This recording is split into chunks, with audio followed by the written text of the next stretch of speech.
Bonjour Naila, très ravie de t'avoir avec moi aujourd'hui. Tu fais partie de l'Académie des finances personnelles. On est très ravis d'apprendre un peu plus sur ton expérience et tes résultats. Du coup, je te propose de commencer. Et est-ce que d'ailleurs, tu peux te présenter et nous dire un peu plus sur ta situation avant de rejoindre l'Académie des finances personnelles? Oui, donc alors je m'appelle Neila, ça fait 3 mois maintenant que j'ai rejoint l'académie pour en juin. J'ai plus de 40 ans et ça fait presque toute ma vie professionnelle, j'ai envie de dire, où je suis à découvert. Donc ça, on peut dire que ça fait plus de 20 ans que je vis avec le mode découvert. Donc quand j'ai entendu parler de l'Académie des finances, ça m'a fait tilt parce que je me suis dit finalement c'est vrai, j'ai jamais été éduquée à l'argent. Ça fait 20 ans que j'essaie de sortir de ce découvert et de me dire comment faire. Ça fait 20 ans que je gagne de l'argent et pourtant j'ai une toute petite épargne. Voilà, je peux dire que ça fait 20 ans que je ne suis pas en paix avec moi-même, que je ne suis pas sereine. Quand on parle de difficultés de fin de mois, dans ma tête, je ne le disais pas à voix haute, mais dans ma tête, je me disais c'est plutôt des difficultés tout au long du mois parce qu'on recevait son salaire et hop, ça repartait pour combler ce découvert. Donc j'avais l'impression d'avoir de l'argent, mais de pas l'utiliser pleinement. Donc c'est ce que j'ai dit en arrivant à l'académie. J'ai un bon salaire et pourtant je me sentais pauvre parce que je suis toujours en train de soit régler des dettes ou soit combler des découvertes. Donc Mhm. quand tu es arrivé, je me suis dit waouh, c'est quoi ce truc? On avait échangé ensemble et j'étais encore indécise tout en étant sûre.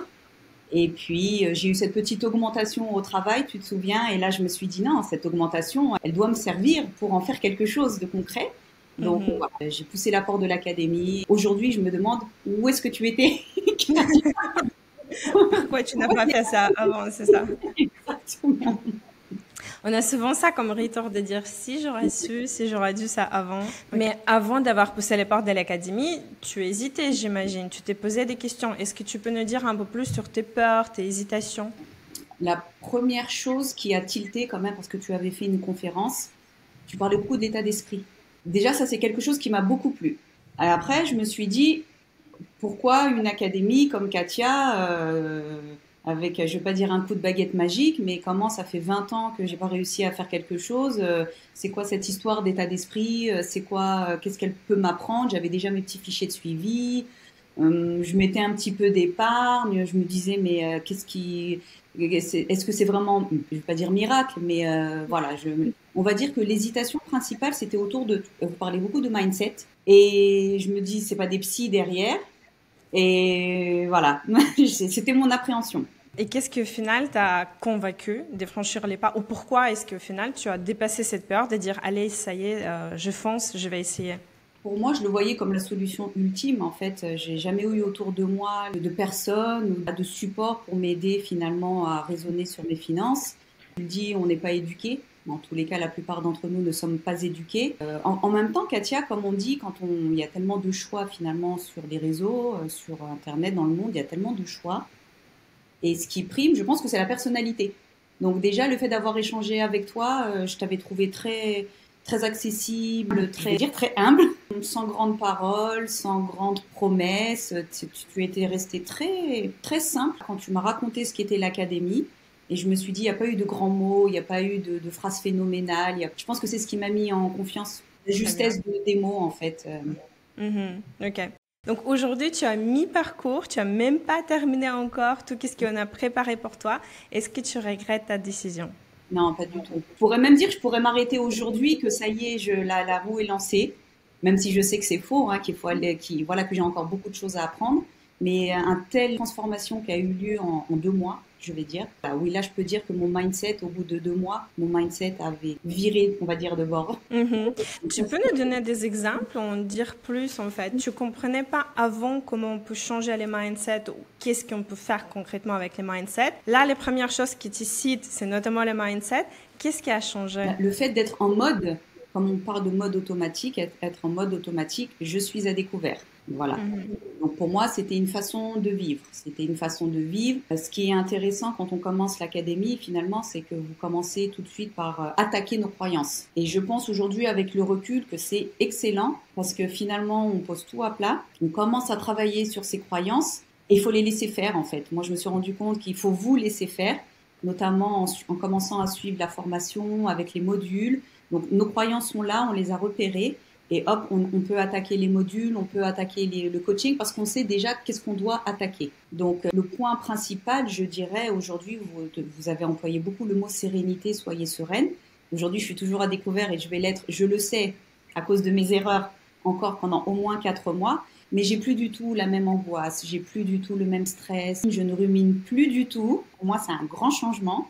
Je suis beaucoup plus confiante et beaucoup plus sereine parce que j'ai repéré, j'ai repéré d'où ça venait et j'ai les outils grâce à vous pour pouvoir mettre en place ce qu'il faut pour pouvoir vraiment amorcer ce changement et décoller. Et quand je dis décoller, c'est décoller dans le sens où mon argent, ça va être mon argent et ça va être pour en faire des choses concrètes et pas pour combler des découvertes ou payer des crédits. Mhm. Tu peux nous donner d'autres exemples des résultats concrets que tu as déjà, peut-être changement de comportement, changement des habitudes.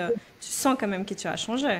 Oui, j'ai terminé le 8e module. Le module d'avant, finalement, c'est comment suivre un budget, les différents outils, les différents trackers. Donc moi, j'avais mon outil, j'avais mon tracker mensuel. Je le mets entre guillemets parce que finalement, quand j'ai commencé à utiliser ce que toi, tu nous mets à notre disposition, il était là pour être là. Voilà. Il était là pour dire j'ai combien, qu'est-ce que je dois payer.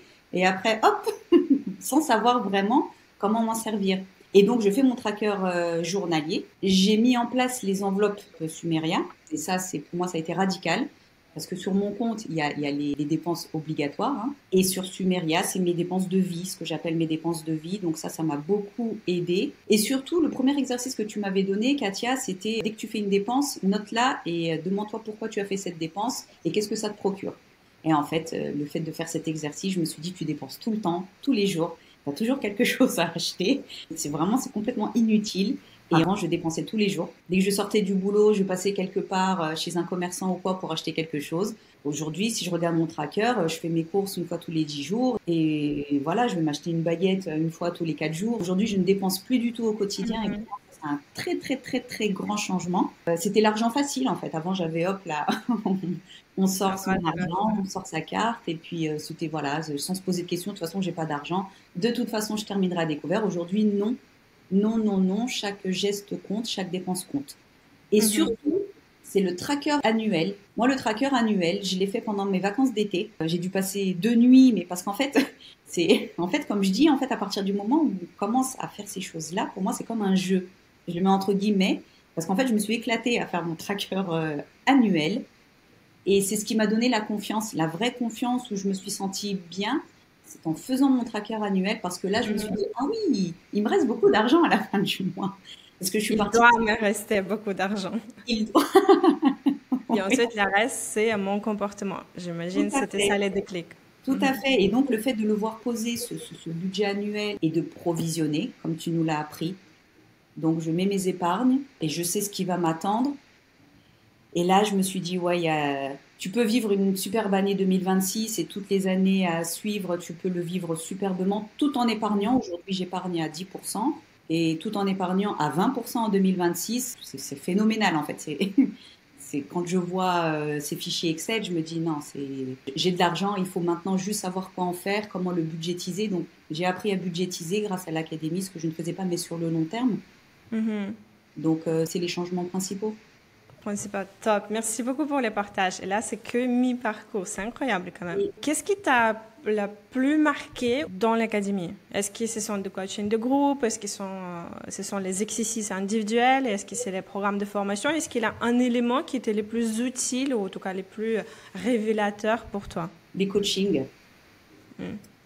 Vraiment complètement les sessions de coaching. Parce que finalement, ça individualise la formation.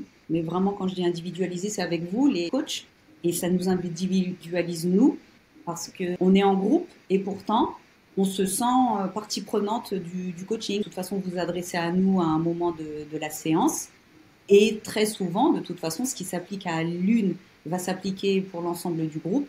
Mes premières séances, j'ai dit waouh, j'ai dit ok, je m'attendais pas du tout à ça, mais vraiment, je ne savais pas d'ailleurs à quoi m'attendre, parce que vous disiez venez avec vos questions. Et je me disais, ok, je viens avec ma question, mais qu'est-ce qui va en ressortir? Et finalement, mais à chaque session, moi, j'ai un espèce de déclic. Donc, ce serait vraiment les séances de coaching et alors, ce que j'aime dans les modules de formation aussi, il faut le dire, c'est très structuré. Comme je dis, tu as très bien organisé parce que tu commences avec les croyances et après, on attaque la pratique dans le sens de qu'est-ce que suivre ses comptes, qu'est-ce que veut dire budgétiser. Et j'aime bien parce que des vidéos, elles sont courtes. Tiens. Au début, j'avais peur d'avoir des séances qui durent 30 minutes, 45 minutes. Et en fait, un module, une vidéo, je crois qu'en moyenne, elle doit faire 8-10 minutes, je ne sais pas. Ouais. Et je trouve ça super efficace. Parce que quand j'ai commencé à suivre la formation, je me suis dit, allez, j'écoute une vidéo. Mais en fait, non, je me suis retrouvée à écouter 2-3 vidéos avec un vrai sentiment d'avoir compris, d'avoir appris et de pouvoir mettre en pratique des choses après une vidéo de 8 minutes. Mais oui, c'est vrai que les coachings, pour moi, tu vois, comme je te le disais, en septembre, je peux pas à cause du boulot et qu'est-ce que ça me manque. Ouais. Tous les coachings sont enregistrés. Après, tu peux regarder les replays. Tu as évoqué les notions du temps. Combien de temps tu passes en moyen par semaine pour suivre les cours, participer au coaching? Si tu peux bien évidemment faire des exercices, total. C'est difficile d'évaluer. Ce que je peux dire, c'est que Plus ou moins. 5 heures, on va dire 5 heures. Parce que même si je n'arrive pas à participer au coaching, je vais regarder les replays, donc cette heure-là, je la compte. Et donc suivre les modules, faire mes trackers finalement. Finalement, il y a le module 1 aussi, tu sais, le module 1 sur les croyances qui est en 3 parties. Donc ça, les 2 premières parties, je les ai fait à fond au début. Et la troisième, je fais tranquillement parce qu'il faut vraiment y aller étape par étape, faut pas se précipiter. Donc je travaille très régulièrement aussi sur cette troisième partie du module. Je regarde des masterclass. Je peux dire 5 heures. Oui, c'est quand même riche en contenu. Si on compte que les cours, les exercices, échange avec ton coach qui corrige les exercices et les coachings, je pense que ouais, c'est à peu près 3-4 heures. Et tu ajoutes aussi les masterclass, les travaux individuels, etc. Ok, 5 heures, très bien. 5 heures par semaine pour changer ta vie, pour te sentir sereine, c'est un bon investissement. Est-ce que d'ailleurs, en parlant d'investissement, est-ce que tu penses que tu as déjà rentabilisé les coûts de la formation ou pas encore? Pas encore. Mais comme je te disais, parce que j'avais pas budgétisé des choses qui viennent me frapper de plein fouet là ces prochains mois. Ceci dit, au regard des dépenses que je ne fais plus, je peux dire que je les rentabilise. Enfin, si, je peux dire que je les rentabilisé au regard des dépenses que je ne fais plus. Parce que très vite, j'ai commencé en juin et déjà en juillet, je disais, j'ai dépensé 2 fois moins qu'au mois de mai. Au mois d'août, j'ai dit, j'ai dépensé 2 fois moins qu'au mois de juillet. Et en septembre, j'ai dépensé 2 fois moins qu'au mois d'août. Donc, et tout en continuant à vivre de manière agréable, parce que c'est ce qu'on recherche en fait en rejoignant l'académie, c'est d'apprendre comment vivre bien avec son argent. Donc, on peut dire que oui, finalement, vu comme ça, on peut dire que oui, je l'ai rentabilisé. En plusieurs mois, oui. Ça a des questions très difficiles à répondre, mais on va essayer d'imaginer les fourchettes. Selon toi, si on se projette à 1 an, 2 ans, 5 ans à venir, quel va être ton retour sur l'investissement? Combien tu penses que tu vas gagner? Et là, on parle d'épargne que tu vas enfin constituer, toutes les dépenses inutiles que tu vas pas faire. Est-ce que tu peux imaginer en fourchette? Bien évidemment, ça va être très approximatif. Alors, je peux pas donner de montant, Katia. Bien sûr. Ouais. Par contre, j'ai toujours eu envie d'investir dans l'immobilier et je l'ai toujours vécu comme vite, vite, vite. Allez, c'est bon, on y va, on fonce. Même si ça va être difficile, même si on y va, finalement je le faisais pas parce que j'étais pas prête. Aujourd'hui, je me sens 1000 fois prête. Et comme je te l'ai dit, je compte rejoindre Madame Investie aussi derrière, parce que mon objectif, c'est vraiment c'est pas juste d'acheter un appartement, mais au moins 2. Et ça, je sais, enfin, j'espère pouvoir faire 2 investissements, 2 achats immobiliers dans les 5 prochaines années. Donc ça, c'est une target et j'ai envie d'y aller. Avec les coachings, par exemple, sur la retraite que l'on fait avec Laurie. Donc ça m'a ouvert les yeux aussi sur ces fameux plans épargne retraite, ces assurances vie. Donc je commence à mettre des choses. Il y a déjà des choses en place, mais je vais commencer à vraiment les déterminer beaucoup plus précisément. Je vais pas me laisser aller ou laisser faire les choses comme j'ai toujours laissé faire. Donc vraiment, moi, me mettre en action sur ces plans épargne et plein d'épargne finalement à côté que j'ai commencé à budgétiser sur le mois. Donc aujourd'hui, je ne peux pas dire combien. Ce que je sais, c'est que oui, il va y avoir des choses. Ah, c'est déjà une très bonne réponse. Je savais, en te posant les questions, qu'il n'aura pas les montants. C'est très difficile à imaginer. Mais là, regarde, tu dis déjà 5 heures par semaine pendant plusieurs mois. Et le retour sur l'investissement, on parle de 12 appartements dans le futur, préparer son retraite, se sentir sereinement pendant des années et des années. Pour moi, c'est déjà énorme que le retour sur l'investissement. Ceci étant dit, que dirais-tu à quelqu'un qui hésite à rejoindre l'académie aujourd'hui? De foncer, d'y aller. Comme je te disais, alors moi, quand je suis entrée à l'académie, je me suis dit, mais quoi, ça m'est pas venu avant? Qu'est-ce que j'ai attendu? En fait, ce que je me dis, si seulement j'avais pu rentrer dans ces fameuses coulisses juste pour voir comment ça se passe une semaine ou deux, j'aurais foncé sans réfléchir. C'est peut-être l'inconnu qui fait qu'on est hésitant. Mais pour moi, c'est de foncer sans hésiter. Aujourd'hui encore, je sais même pas comment j'ai foncé pour dire oui, on y va avec toutes les hésitations que j'avais. C'était la confiance, comme je te dis, que finalement tu m'as inspiré. Mais pour moi, il faut même plus réfléchir. Pour moi, chaque jour compte. Aujourd'hui, chaque jour compte. D'autant plus que quand on rejoint l'académie, tu le dis aussi, soyons patientes. Parce qu'en fait, quand on rentre dans l'académie, qu'on commence à être formé et à comprendre, eh ben, on a tellement compris, la lumière s'est tellement allumée qu'on a l'impression que tout va se résoudre. Sauf qu'à partir du moment où on comprend, bah, c'est là que la patience doit faire son œuvre parce que les choses vont se mettre en place petit à petit. Et c'est pour ça que je dis, n'attendons plus, il faut plus attendre. Il faut vraiment y aller maintenant. Il faut faire ça hier. Non? Complètement. Top. Et si tu devais résumer ton expérience avec une seule phrase ou avec un seul mot, ce sera quoi? Libération. Mais mentale, libération. Génial. Souvent le mot adulte, tu dis, oh, voilà, quelqu'un qui sait gérer ses finances, c'est quelqu'un d'adulte. Bah oui, aujourd'hui, je me sens adulte et j'accepte la réalité comme elle est pour pouvoir justement y faire face et trouver les solutions. Top, génial. Merci beaucoup pour les partages. Est-ce qu'il y a d'autres choses que tu souhaites ajouter? Peut-être que je n'ai pas posé toutes les questions. Non, je pense que moi, comme j'ai dit, c'est pas que je le vis comme un jeu, mais pour moi, c'est une activité en fait. Pour moi, la formation, c'est vraiment pas du tout une contrainte où on se dit ah, faut se mettre devant un ordinateur pour apprendre. Pas du tout. C'est pour moi, c'est des pures sessions de plaisir en fait et de bonheur. En fait, c'est ça qu'on sent. Même quand tu parles de l'académie, tu as une petite souris, tu as les yeux qui, tu sais, sparkle, tu es un peu ouh. Et là, on parle de la formation en finance personnelle. Donc, ça fait pas peur. Au contraire, c'est quelque chose excitant à la limite. Ouais. Et oui, si je devais ajouter une chose, c'est vraiment d'assister au coaching. Il faut vraiment y aller parce que pour moi, c'est ce qui apporte la touche. Quand je parle d'individualisation, il n'y a que lors d'une séance de coaching que soi-même et ses fausses croyances et tout ça peuvent être révélés et modifiés. Donc, pour moi, il faut vraiment, ça devrait même pas être optionnel en fait, ça devrait être obligatoire les séances de coaching parce que ça fait toute la différence.